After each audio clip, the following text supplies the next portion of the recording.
Está no ar o Disrupt Podcast, com Alexandre Barbosa, Alfredo Copete convidados.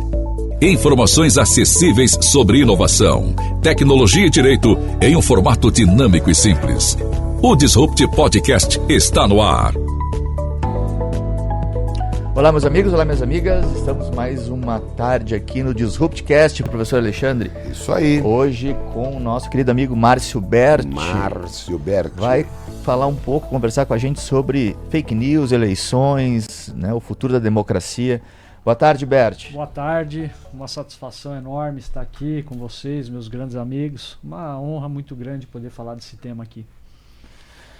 Bacana, conta pra gente, tu anda bastante ativo na advocacia eleitoral, né? Várias questões estávamos falando aqui no making off sobre o tema, né? Um tema difícil hoje por conta de redes sociais, né? Explica pra gente um pouco do que isso redunda.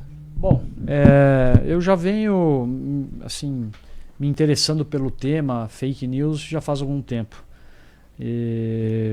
Trabalhando com o direito eleitoral e, na verdade, vivenciando, né, tudo que nós vivenciamos desde 2016 no mundo, né, no Brasil em 2018 e tudo que se passou após isso. E trabalhando com o direito eleitoral, a gente consegue perceber o impacto negativo, vamos dizer, né, que as fake news produzem, sobretudo no processo eleitoral. Não é um problema exclusivamente do Brasil, a gente consegue vislumbrar que é um problema que hoje aflige todas as democracias contemporâneas, inclusive há vários livros sobre o tema, né, atuais. Eu acho que hoje em dia não tem um cientista político, um sociólogo, um jurista que não se debruce sobre o tema das fake news e o impacto, né, que elas promovem. Nós falávamos até aqui antes, né, Alfredo e Berti, que fake news, algo que sempre existiu, né? As notícias falsas, a fofoca, alguns brincam que lá em casa era a fofoca, né? As tias começavam a conversar, falavam da vida do outro e mentiam e ofereciam informações falsas e tal. Só que o potencial de prejuízo para as pessoas, para as cidades, para os estados, para os países, para a democracia como um todo, é absolutamente acentuado por conta do mundo digital. As redes sociais e os aplicativos de mensagem, de fato, potencializaram a velocidade com que essas informações são divulgadas, o alcance. Hoje em dia, praticamente todo cidadão tem um smartphone, tem acesso às redes sociais e aos aplicativos de mensagem. E, de fato, as fake news, né, as notícias falsas, elas em si não são de hoje, né? Então, eu até recentemente escrevi um artigo junto com o professor Jacinto, que vai ser publicado num livro em homenagem ao Sim Maringa e ao Sepúlveda Pertence, que a gente trata justamente do tema fake news, democracia e processo eleitoral, e a gente comenta sobre a figura, né, a excêntrica figura do Roger Stone, né, que é um marqueteiro, né, político americano, antes até do Steve Bannon, que já lá na década de 60, assessorando vários presidentes americanos, o Nixon, enfim, já trabalhava dessa forma, com métodos não ortodoxos através de fake news, né? Só que naquele tempo isso se dava de uma outra forma, não tão abrangente, não tão rápida. E aí, com as redes sociais, isso ganhou assim uma proporção muito grande, né? Se a gente for mesclar, juntar tudo, rede social, aplicativos de mensagem e inteligência artificial, hoje em dia, a coisa toma uma proporção muito grande, porque eu consigo colocar o Barbosa com a voz do Barbosa falando algo que ele não disse, que nunca foi dito, né? Que nunca foi dito, então é bem complicado. Eu acredito que inclusive seja mais do que isso, né? Porque a questão da tecnologia atrelada às fake news, a questão democrática, político-democrática, ela é mais, vamos dizer, nefasta, porque a democracia é um lugar de debate, de diferenças, né, de dissenso para chegar a certos elementos consensuais e tal. Na tradução da tecnologia, você não debate com ninguém. Você não tem a possibilidade de escutar alguém e debater ideias, né? A própria evolução tecnológica, a partir dos algoritmos, inteligência artificial, você recebe informações, né, a partir daquilo que você gosta. E você não precisa debater sobre o que você gosta, né? E as pessoas que gostam da mesma coisa que você gosta recebem a mesma informação. Logo, aqueles que recebem informações diferentes ou estão vinculados a informações diferentes, eles são tratados como pessoas destoantes, desnecessárias à construção do seu consenso. Isso aí. Né? E realmente isso acaba com a democracia. Porque ela é a democracia que seria, né? Lembra, né? A visão grega lá na praça pública, as pessoas debatendo acerca da política, né? Do bom governo, da vida boa. Hoje acabou. Mesmo a discussão parlamentar, que é o lugar onde foi a ágora, né? Foi para o parlamento, né? Por isso parlamento de falar, também ficou reduzido, porque o parlamentar agora também só quer saber da rede social, como a fala dele foi vista dentro dos seus seguidores a partir de determinado assunto. Então, e aproveitando esse gancho, o que a gente tem observado é que a disseminação de fake news tem se tornado uma tática por determinados candidatos como forma de fortalecer a sua campanha. Então, são campanhas que são pautadas em notícias falsas, porque isso dá engajamento. Exato. Então, se a gente pegar o exemplo, por exemplo, Pablo Marçal em São Paulo, esse primeiro debate que teve entre o Trump e a Kamala Harris, que foi a imprensa divulgou, a imprensa mundial divulgou as inúmeras notícias falsas por parte do Trump. Então, isso tem se tornado uma tática por parte de muitos políticos, inclusive de parlamentares, que inclusive vão no parlamento divulgar notícia falsa, porque isso, em tese, atrai o eleitorado. E a ausência em tese não, do né? debate. Atrai. Com certeza. E a ausência do debate, que o Alfredo falou, é algo interessante, porque se nós imaginarmos, né, que antes ia para a televisão uma notícia falsa, a televisão, a justiça determinava que a televisão desse um direito de resposta, lembra disso? Para outra parte. E hoje nos debates tem lá, falou alguma coisa, o outro tem direito de resposta. As redes sociais não têm direito de resposta. Rede social não tem nada.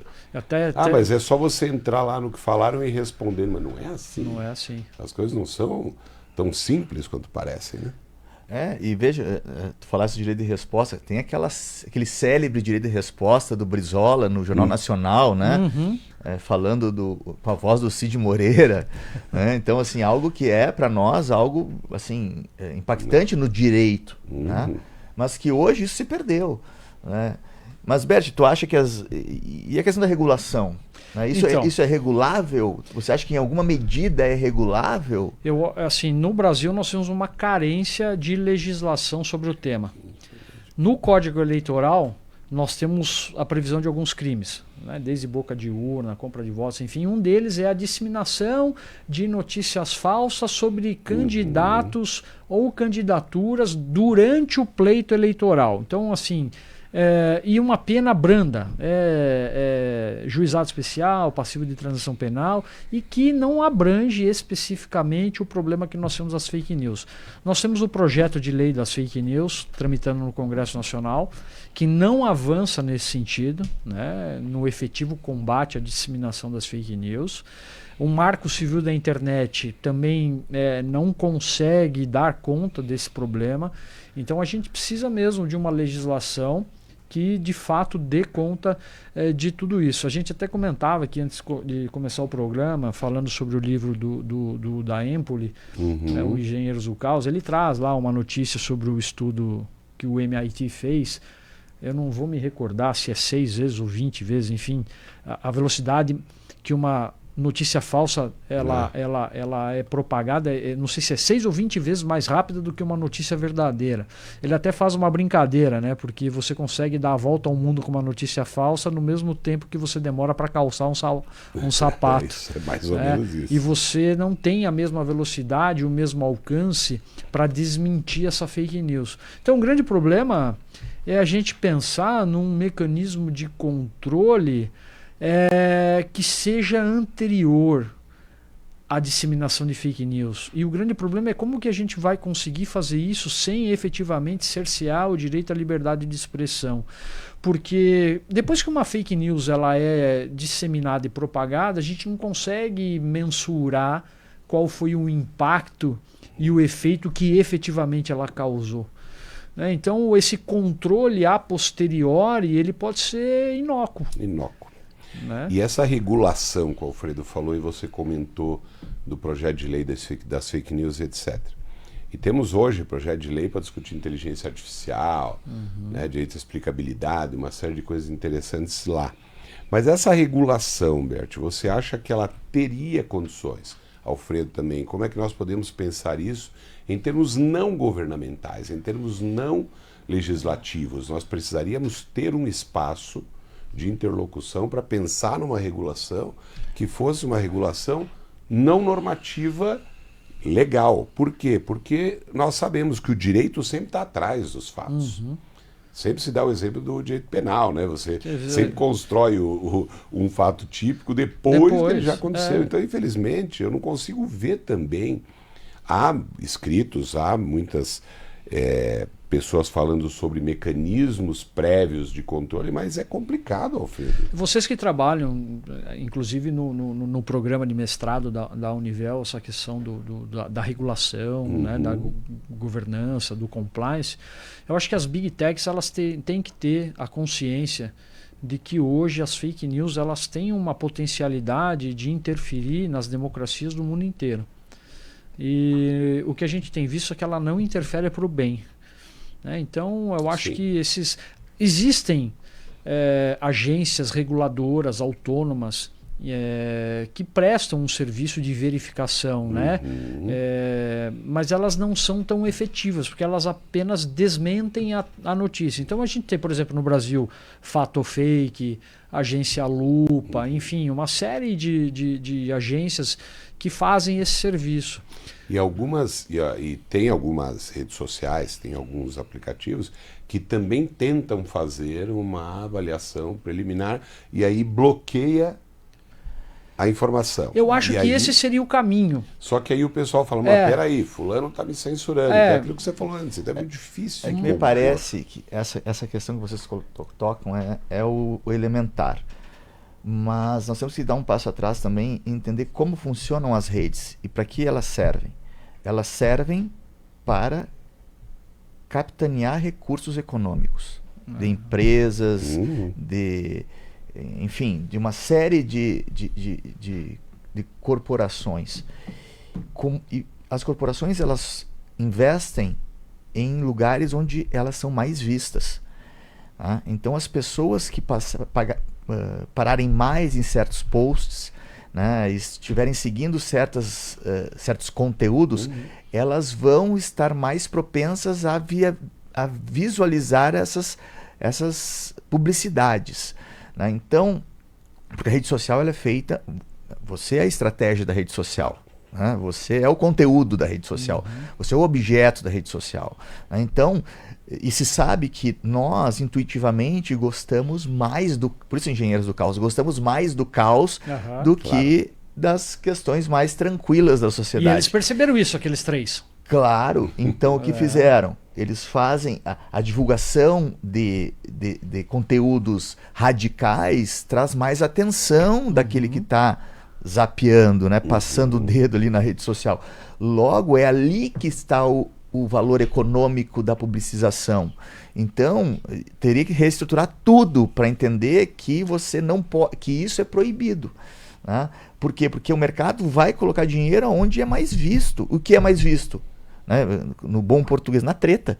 Né? Então a treta vai gerar mais treta. O Alfredo já me instigou aqui, né, para olhar sobre esse viés econômico, dá uma análise muito interessante sobre e mais hoje, se você colocar, por exemplo, Barbosa é interessado em entender a história da Segunda Guerra Mundial. Então ele coloca um vídeo, um documentário que ele conhece o autor lá no YouTube, por exemplo. Colocou o autor, documentário interessante. O próximo vai ser destinado pelo algoritmo. E ele vai colocar algo que seja também vinculado à Segunda Guerra, mas não de conteúdo tão profundo. No fim das contas, o Barbosa já está lá num vídeo em que alguém está dizendo que o Hitler não cometeu o Holocausto e tal, e que tem alguém... E tem essa uma teoria da narrativa já. Por Claro quê? que tem. Porque o algoritmo disso. constrói o argumento de retórica capaz de expandir a discórdia, entendeu? É essa a função. Que tu presta muito mais atenção do que alguém Claro. ter falando precisamente sobre fatos históricos. Então, isso acontece muito. Até o nome do podcast é sugestivo, né? Porque as redes sociais elas causam essa disrupção Sem dúvida. do mundo real. Porque as pessoas... Isso é um problema também muito sério. Porque as pessoas parece que não se dão mais conta do mundo real. É como se a propagação das fake news através das redes sociais e dos aplicativos de mensagem tivesse uma potencialidade de criar uma realidade paralela. Porque total. a pessoa acredita naquilo que ela está lendo, independentemente de verificar se aquilo é uma verdade ou não. Lógico, né? Não vamos entrar aqui no campo da discussão sobre o que é verdade ou o que não é verdade, enfim, mas... ela não quer acreditar que aquilo não seja verdade quando aquela notícia, por mais falsa que seja, reafirma algo que ela acredita. Porque tem outra questão também importante. Essa pessoa recebeu essa notícia sobre um fato porque os dados dela foram aglutinados e colhidos pelas próprias redes. O Steve Bannon fez esse trabalho. Claro. Então ela só vai receber informações com as quais ela compactua. E imagina, se ela é uma pessoa, por exemplo, lá na questão da Hillary, lembra? Uma pessoa que é contra as armas, né? Desarmamentista, né? Ela recebe, que vota no Partido Democrata, ela recebe a informação nas suas redes, né, que a Hillary foi pego um e-mail da Hillary mandando armas para o Oriente Médio. Ele vai votar na Hillary? Claro que não vai. Por quê? Mas sabiam que essa pessoa, ela era pró-desarmamento, queria acabar com as armas. Então, se a candidata enviou armas para um lugar belicoso, é óbvio que ele vai deixar de votar nela e votar no outro candidato. Teve o caso lá do vazamento de dados, né? Que foi o... Teve a Cambridge Analytica. Isso, da Cambridge, que possibilitou que as pessoas fossem analisar através das suas preferências, e isso aí acabou gerando esse tipo de problema. Esse é o problema mundial. Mas conta para nós da região, Bert. O que está acontecendo aqui? Mas antes, só para lembrar do seguinte, que isso tudo que o Bert colocou em paralelo, né? Que as pessoas esqueceram do mundo real. Então tem duas questões aí que são importantes. Primeira, a pessoa, ela vai receber essas informações, como ele falou, que são informações que ela gosta e que, portanto, sempre são verdades. E aquilo que ela recebe, eventualmente, de algum outro canal, ou mesmo desse canal virtual, que é o contrário do que ela acredita, é mentira. Por isso a diferença, a dificuldade absurda de saber se o que é ou o que não é fake news. Não tem mais dialética, né? Não tem dialética, falta a conversa. Por quê? Porque você senta numa roda de amigos hoje e fala, olha, você viu tal informação? Não, isso é mentira. Por que é mentira? Porque eu não concordo. Então, o meu grupo entende que aquilo é mentira e assim e vice-versa. Mas uma coisa também interessante para que reflitam todos que nos ouvem e nos veem. Bom, quando pergunto o que eu posso afinal fazer numa rede social, Alfredo, o que eu posso afinal postar em um lugar virtual, quer no chat de conversa, quer no Instagram, quer no Facebook. Aí, se nós voltarmos para a realidade vivida, para a vida como ela é, para a vida do dia a dia, é só você pensar o seguinte: eu não vou postar aquilo que eu não falaria para a pessoa na frente dos outros. Não é? Eu não xingaria uma pessoa na frente dos outros, eu não vou também postar na rede social. Então esse mundo real esquecido precisa ser retomado. É porque a vergonha, todos nós sabemos, ela é um freio moral. Então, presencialmente, a vergonha te impõe um limite, te coloca um limite. Porque você não quer passar essa vergonha. E parece que atrás do computador, de um telefone, a pessoa perde esse limite, ela não tem vergonha. E aí ela fala, escreve o que quer. Como se não houvesse rosto. Como se não houvesse, e as pessoas deveriam ter mais vergonha e mais preocupação. Por quê?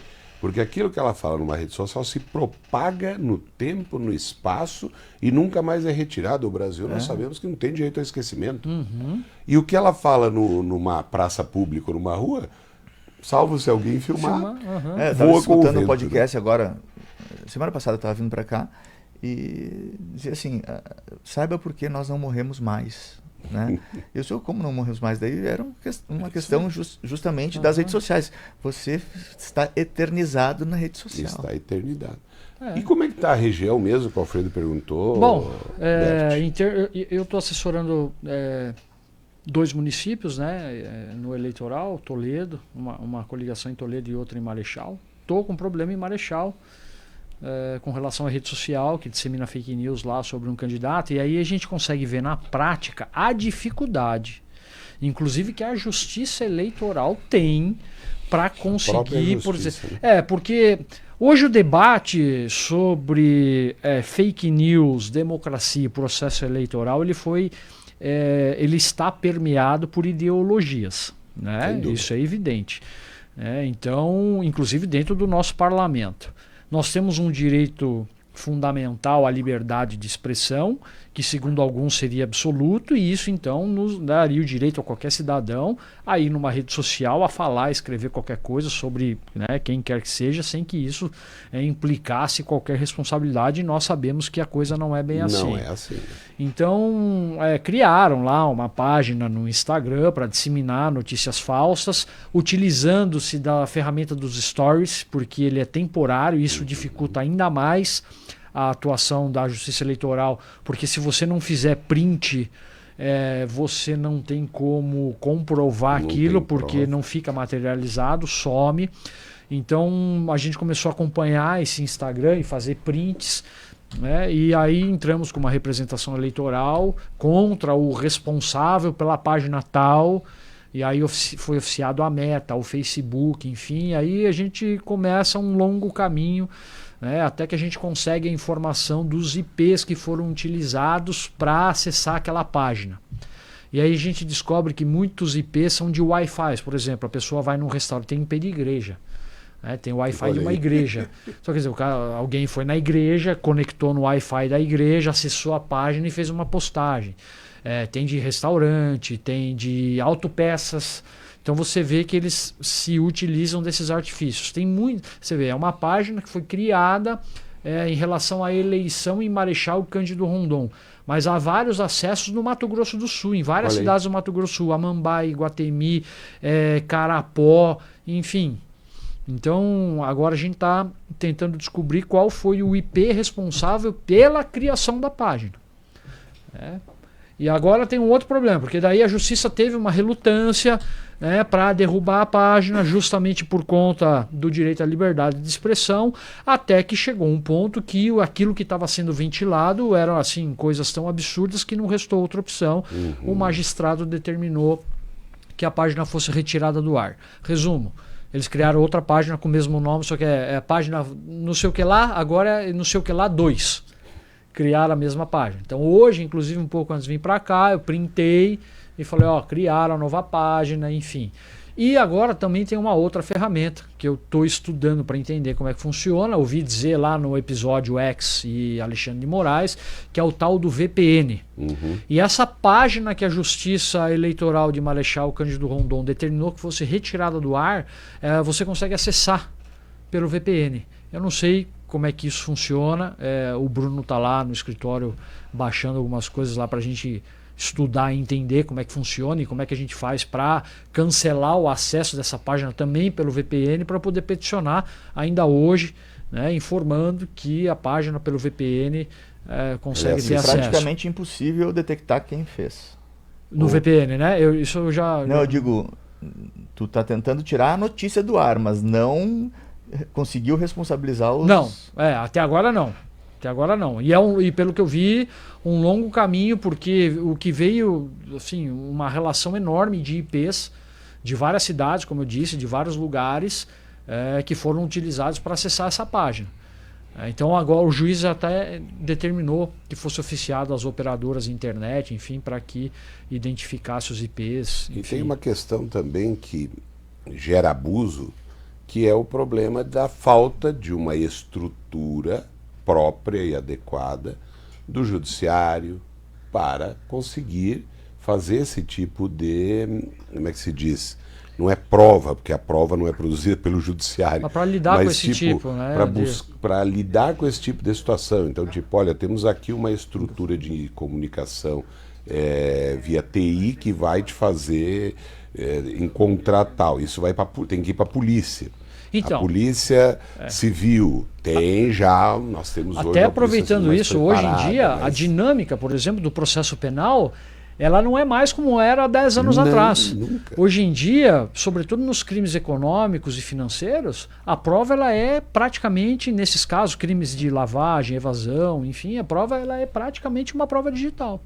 Então hoje, um advogado que não sabe trabalhar com cadeia de custódia, que não tem conhecimento de prova digital, você não consegue. E há muitas vitórias dentro do judiciário por parte de advogados que conseguem derrubar as operações justamente por conta de falhas técnicas em cadeia de custódia, no modo de obtenção da prova, enfim. É claro, a questão ela vai evoluindo também para o bem e para o mal, né? Lógico. Mas o que nos parece, mais uma vez, o direito ele vem se arrastando atrás do galope da sociedade, né? Porque é muito rápido antes, hoje, né? Hoje o mundo ele acontece e evolui numa velocidade muito mais rápida do que o direito.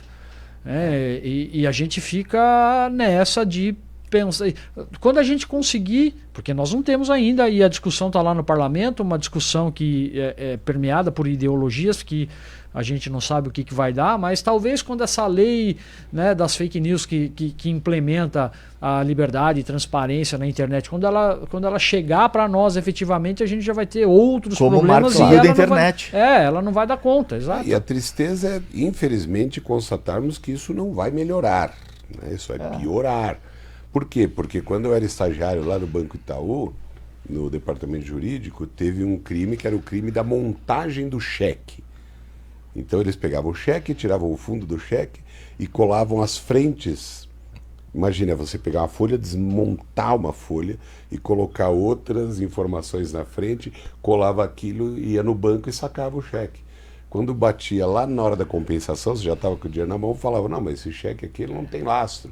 Depois de meses, ele começava a descolar. Era muito engraçado olhar no inquérito policial, o cheque estava descolando. Então isso daí era um crime tecnológico na época, não era fácil de fazer, não tecnológico. Inovador, né? Inovador, é uma tecnologia, porque tecnologia não é só digital, lembre sempre disso. Mas era uma coisa diferente. Hoje a tecnologia é digital, é virtual, e nós vamos aprender a lidar com tudo isso, mas sempre, infelizmente, atrás, não é isso? O que as pessoas têm que ter em mente é que quando ela é alvo de uma fake news, ela tem que se sentir ofendida.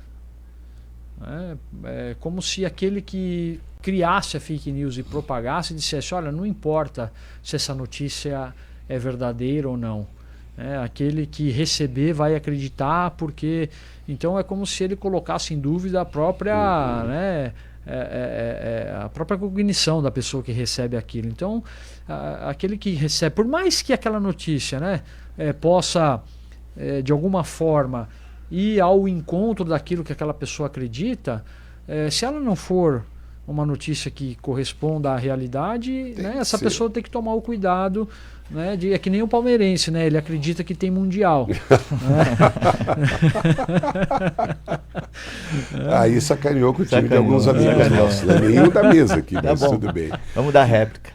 Mas infelizmente, Alfredo... Não temos tempo para mais nada, Alexandre Barbosa. Passou rápido, né? Muito obrigado, Márcio Berti, pela conversa. Obrigado mesmo.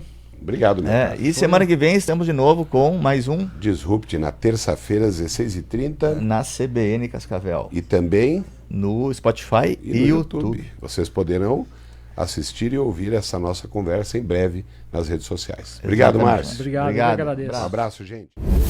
Você ouviu na CBN Disrupt Podcast com Alexandre Barbosa e Alfredo Coppetti.